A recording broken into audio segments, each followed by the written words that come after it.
Hey everybody. Second slide deck, really short. This one's going to focus on just one type of problem, the banked turn question. So we're going to dive right into it and go through the example that we did in class, and I'll just explain it out loud as we go. So this one's particular. It's just its own type of example, which is why I broke it out. It's not really a horizontal turn. It's not really a vertical turn. It's kind of in the middle.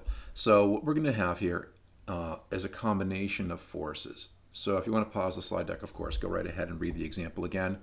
But the idea here is that for a car making a banked turn, there's some help from gravity now to pull this car inward. Let's go and get that activated.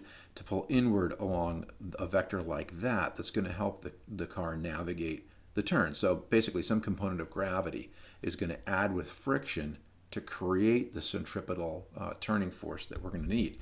So the way we're going to work it, as always, is we're going to start with a nice free body diagram. And this one's just got a lot of moving parts to it. So we'll start with the force of gravity, as always. Okay, so pulling vertically downward on a 1,460 kilogram car, weight factor equals negative 14,600 newtons. Now, let's put this guy on a slant, like it actually is. Try to simulate that angle right there, kind of close. All right, what's going to happen is that this force we can resolve into two components.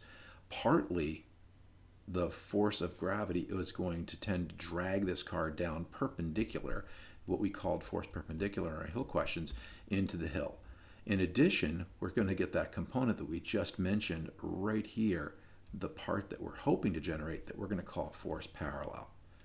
The way this is going to work then is that force perpendicular gives rise to normal force. So force normal is going to be equal and opposite the component of gravity that drives the car into the road. So it's equal and opposite to force perpendicular. All right, now we're actually in pretty good shape right now. We just have to add really one more important thing, and that's going to be the force of friction. And I don't know if this is going to be bigger or less than the force parallel, but let's just go ahead and draw a longer arrow so I can get space for it. Force of friction is going to equal mu times force normal. All right, and so what we've done now is give you all the forces that are going to be going on. The big thing to know about is that these two guys right here, force parallel and force of friction, are going to be responsible for adding up, we hope, to equal the turning force, the force centripetal, we're hoping to get. And so we're just going to go ahead and get busy. I'm just going to actually pause this slide, paste in the trig that we do, and come right back to it. Okay, so I've gone and gotten these numbers and also shoved the slide around a little bit to make some space. And what we've got, weight of the car, force perpendicular driving the car into the hill, force parallel, our little component here that's going to drag the car centrally. And then we've gone and figured out the force of friction. So coefficient of friction times the normal force. Okay, got it? Now, final thing we're going to do is say at the very fastest speed, so at V max, the thing to keep in mind is that our m times a, our force centripetal, is going to use every possible bit of real force that we can generate.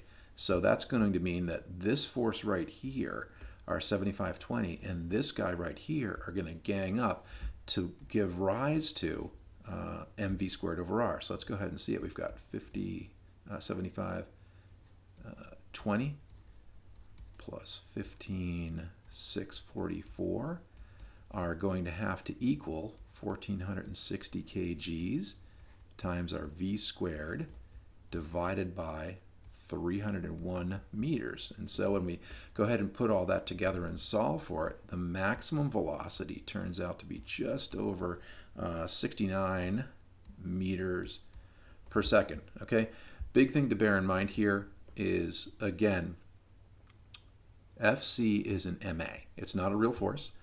These forces over here, these really are real forces, and whether we do or don't make the turn depends on the availability, the power of these things to equal the mv squared over r that we're hoping to get. Okay, so that's it for that slide deck.